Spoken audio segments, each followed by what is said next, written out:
Ulama menjaga sanad, maka pertahankan sanad keilmuan. Baca kitab khatam dari kulit ke kulit. Jangan lagi main comot sini, comot sini, comot sini, comot. Emang roti. Bapak ibu saudaraku yang dimuliakan Allah subhanahu wa ta'ala, ada tiga yang ada dalam agama ini, tidak ada di yang lain. Yang pertama, sanad, silsilah keilmuan dari syekh, dari syekh, dari syekh, dari syekh, dari syekh. Yang kedua, al-i'rab.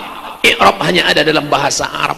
Ra'aitu Muhammadan, marartu bi Muhammadin, hadza Muhammadun. Itu tidak ada dalam bahasa Inggris. This is Muhammadun, I see Muhammadan, I am walking with Muhammadin. Tak ada kasrah, tak ada fathah, tak ada dhammah, semuanya sama bagi mereka. Yang ketiga, nasab. Nasab dijaga. Siapa dia? Muhammad bin Abdullah bin Abdul Muttalib bin Hashim bin Abdi Manaf sampai kepada Adnan, cucu cicit keturunan Ismail, anak kandung Ibrahim alaihissalam. Habaib menjaga itu, tuan-tuan guru menjaga itu. Sekarang orang tak bersanad, tak bernasab. Nasab mesti, binnya pun dia tak tahu. Kamu bin apa? Enggak tahu. Bin kardus, bin botol. Kita jaga berapa yang kita ingat. Lihat nasab Datuk Kelampayan, lihat nasab para ulama Al-Banjari, Al-Makki. Mereka menyusun sampai kepada datuk moyang mereka, tahu mereka. Siapa itu Imam Bukhari? Bukhari nama kampung, Bukhara. Kalau disebut nama kampung, maka sudah tahu. Bukhari dari Bukhara, orang Bukhara Al-Bukhari, orang Makkah Al-Makki, orang Madinah Al-Madani, orang Mesir Al-Misri, orang Yaman Al-Yamani, orang Banjar Al-Banjari. Ujungnya menisbatkan kepada suatu tempat, itu bukan namanya Bukhari.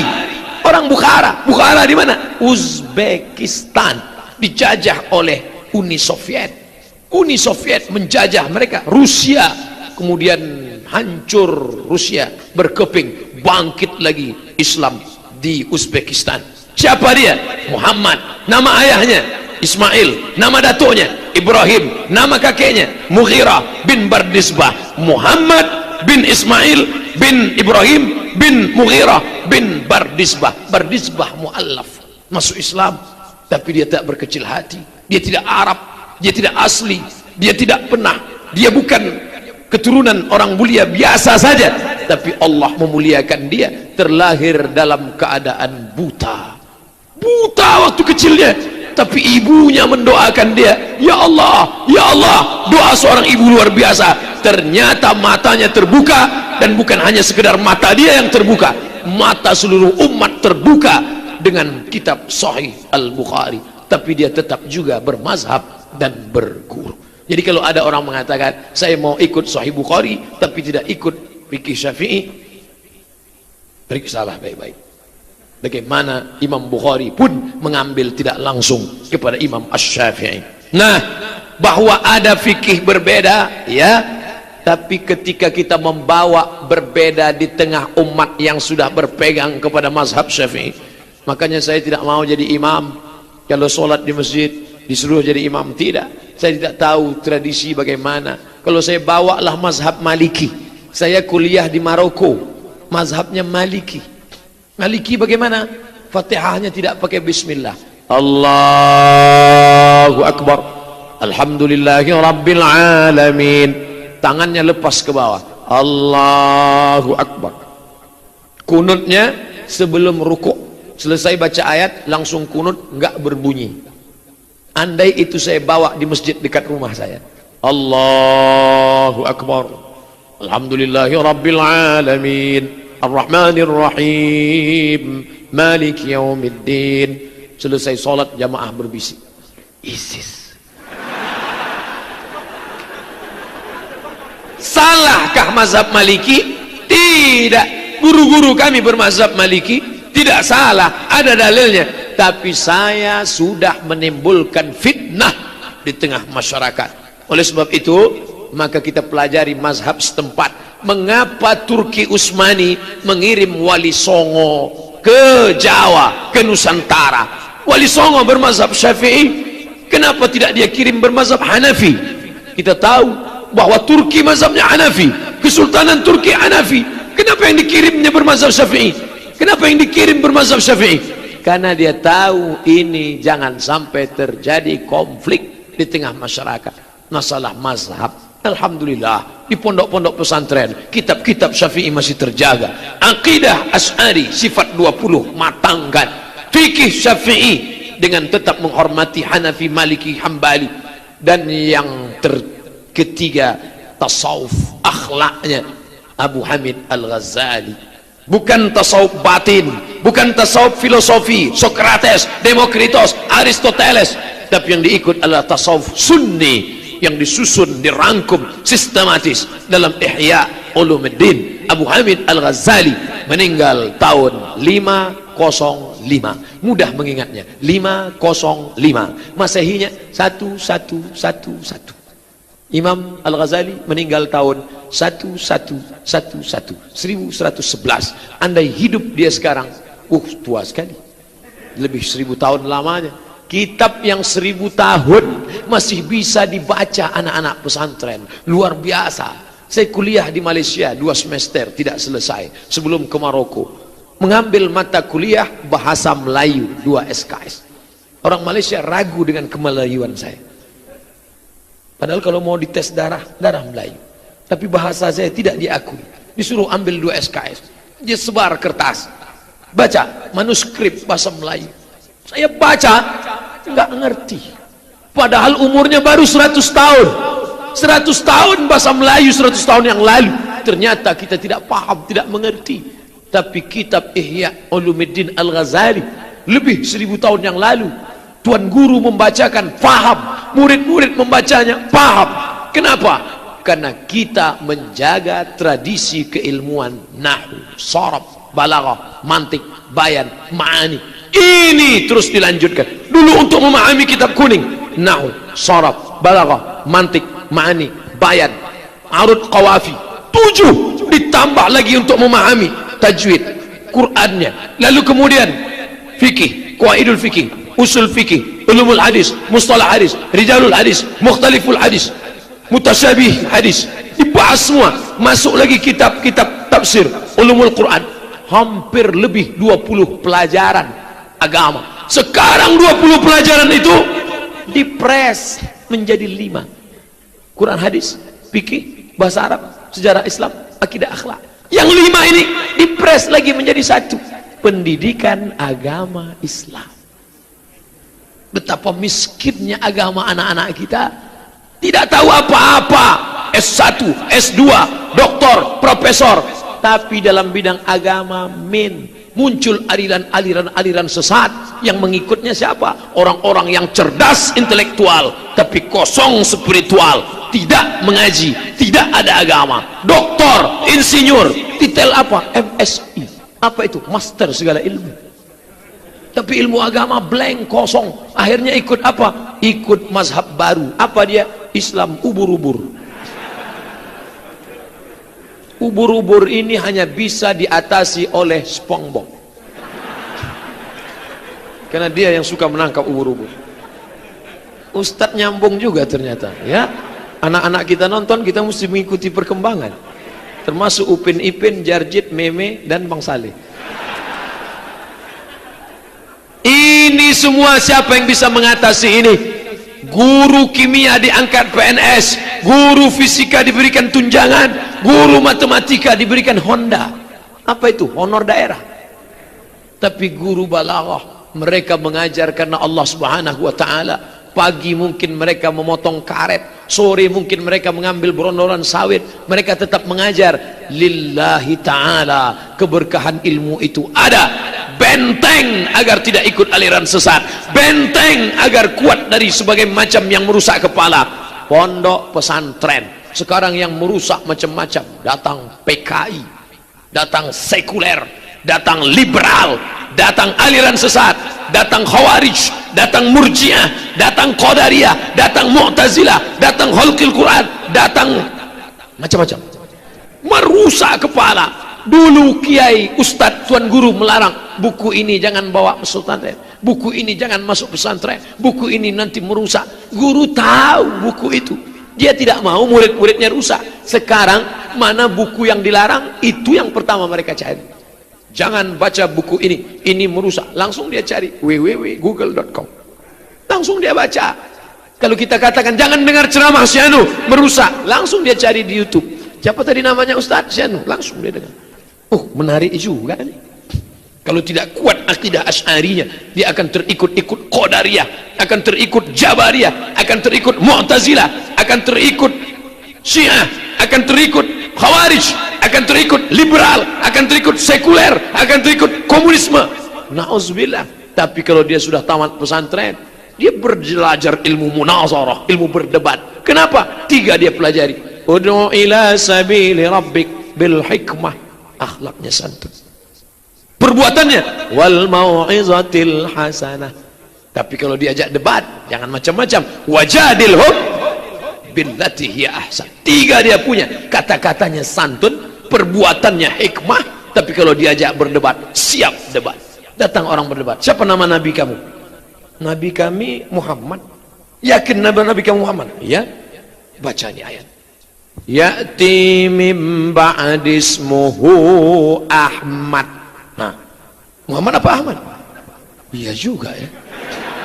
Ia tidak pernah belajar. Tapi kalau dia belajar pesantren, siapa nama nabi kamu? Muhammad. Ini Ahmad. Di bumi masyhur Muhammad, di langit masyhur Ahmad. Enti baru cuma 2 yang tahu Ahmad sama Muhammad. Ada Yasin, ada Toha, ada Al-Hasyr, ada Al-Aqib, ada Al-Fatih, ada Al-Khatim. Itu dia semua. Wah, hebat. Dari mana? Baru tahu ente. Casing metal isi pesantren. Luar biasa. Nah, berikan dia. Ini orang-orang mendebat anak-anak kita. Siapa nama nabi kamu terakhir? Muhammad. Nih, Ahmad. Oh, jadi kalau ada nama di situ berarti nabi. Iya. Jadi nabi terakhir bukan Muhammad. Bukan. Siapa nabi terakhir? Ahmad. Kalau begitu ada lagi setelah Ahmad. Siapa? Nasrullah. Mana? Nih. Iza jaa Nasrullah. Setelah Nasrullah masih ada lagi nabi terakhir. Coba lihat di ujung. Siapa namanya? Ini Qul huwallahu ahad, Allahus somad. Debat dia. Dia tidak keras, tidak main tunjuk, pelaku zina, kafir. Enggak, tapi diajaknya berpikir. Patah argumentasi orang. Inna rabbaka huwa a'lamu biman dhalla an sabilih. Allah lebih tahu siapa yang sesat. Wa huwa a'lamu bil muhtadin. Ngaku-ngaku nabi. Saya adalah Jibril yang diangkat Allah untuk membawa wahyu di akhir zaman. Kata siapa? Lia Eden. Datang satu lagi mengaku, aku adalah nabi yang terakhir. Akulah Ahmad. Siapa? Ahmad Musaddiq. Polisinya santri cerdas. Tidak langsung tangkap, konfrontir. In ja'akum fasiqun binaba'in fatabayyanu, klarifikasi. Tangkap Jibril, tangkap Ahmad. Biasanya yang bawa wahyu kan Jibril, yang menerima wahyu kan Nabi. Nah, tanya Nabi, kamu ada dapat wahyu dari Jibril? Enggak. Jibril ada bawa wahyu kepada Nabi? Enggak. Kalau gitu dua-duanya bohong, tangkap. Santri cerdas jadi polisi, bermanfaat. Manajemen konflik, manajemen konflik, ngerti masalah, jadi kapolres, jadi polsek, jadi petugas keamanan, jadi intel di tengah masyarakat. Dia ngerti. Kelahi orang di masjid, kelahi gara-gara apa nih? Gara-gara zikir jahar dengan zikir sir.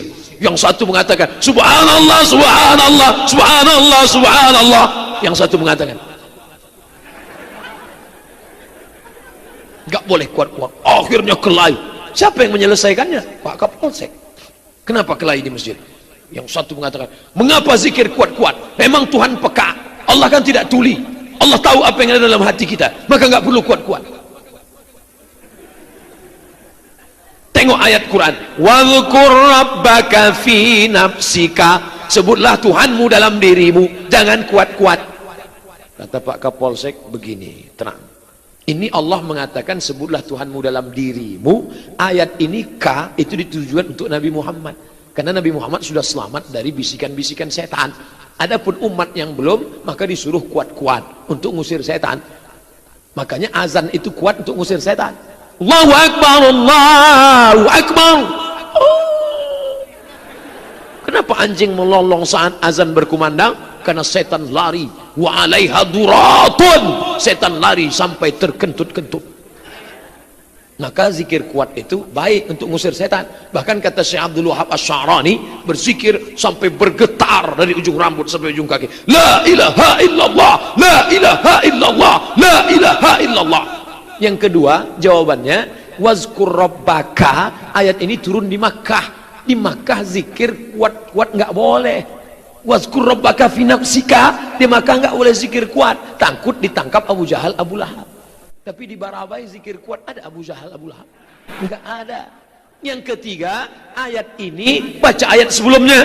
Wa idza quri'al Qur'an, kalau ada orang baca Quran, fastami'u lahu, dengar baik-baik. Wa ansitu, diam. La'allakum turhamun. Kalau ada orang baca Quran, jangan zikir kuat-kuat. Setelah ayat itu baru wazkur rabbaka fi nafsika, sebutlah Tuhanmu dalam dirimu, zikir sir. Karena ada orang baca Quran, Syekh Rasid baca Quran, tiba-tiba ada yang berzikir la ilaha illallah. Jadi karena tiga ini alasannya, zikir jahar tetap dianjurkan. Akhirnya konflik pun hilang. Siapa yang menyelesaikan konflik? Kapolsek yang tamat pesantren. Allahu Akbar. Tamat pesantren, bisa jadi apapun, bisa jadi polisi, bisa jadi tentara. Saya mau khutbah Jumat, terlambat karena macet. Akhirnya saya di sop paling belakang. Di sebelah anak-anak ribut. Saya lihat makin ribut. Enggak berapa lama datang polisi, terlambat juga. Polisi lebih lambat dari saya, karena mereka mengatur lalu lintas. Datang polisi, sholat tahiyatul masjid, anak-anak diam, pucat semua. Betapa ternyata berdakwah polisi mengalahkan ustaz. Ustaz sudah diam, mereka ribut. Tapi polisi, kenapa anak-anak itu takut? Pistol. Gunakan seragam untuk menolong agama Allah, tapi isi di kepalanya. Maka anak-anak sekolahkan ke pondok pesantren, di dalam kepala dia bisa menyelesaikan masalah. Korea Utara, Korea Selatan kelahi gara-gara apa? Nuklir. Kita kelahi gara-gara apa? Bulu. Gara-gara bulu, jenggot. Yang berjenggot mengejek yang tak berjenggot, yang tak berjenggot mengejek. Padahal ini kan masalah bulu aja. Nanti dibawa. Padahal dalam kitab-kitab mazhab Syafi'i tidak sampai wajib, sunat. Mau buat boleh, nggak buat ya nggak apa-apa. Tapi kalau ini dibangkit-bangkit khilafiyah, orang yang tidak mengerti sampai mengkafirkan, membid'ahkan, hukumnya wajib. Kalau dicukur haram. Orang yang mencukur tiap hari haram. Orang yang tiap hari melakukan perbuatan haram, orang itu fasik. Orang yang fasik nggak boleh jadi imam. Orang yang fasik nggak boleh ngajar. Maka disebarkan di internet, UAS, Ustadz Subhat, Ustadz fasik, Ustadz sesat, Ustadz dolalah, Ustadz la ilaha illallah Muhammad Rasulullah. Hanya masalah bulu, bro. Kan malu kita nanti kalau dibawa ke pengadilan internasional Den Haag Belanda. Kamu bertikai, masalah apa? Bulu. Kata orang Belanda, pergilah pulang. 350 tahun kami menjajah kalian, enggak juga cerdas-cerdas. Udah 73 tahun merdeka, kelahi bulu lagi. Snokor Gronyi diterjunkan ke Nusantara untuk apa? Membangkitkan khilafiyah. Yang sudah baca kitab kuning dia santai aja. Kalau ada orang membid'ahkan, orang menyalahkan, dia sudah paham. Tapi yang tak sekolah agama, maka ini akan rentan, mudah dipicu, lalang kering, perci api sedikit saja terbakar menyala. Maka bagaimana cara? Tapi kalau lalang basah, pohon yang hijau setengah mati menghidupkan, takkan terbakar. Bagaimana cara menghijaukannya? Ilmu, akidahnya Asy'ari, fikihnya Syafi'i, tasawuf Junaid al-Baghdadi, Abu Hamid al-Ghazali, bertarekat, bercara, berzikir. Ada yang ikut Bahauddin An-Naqsyabandi, ada yang ikut Abul Hasan Asy-Syazili Syaziliyah, ada yang ikut Syekh Saman Samaniyah, ada yang mengikut tarekat cara Burhamiyah Ibrahim Ad-Dasuqi,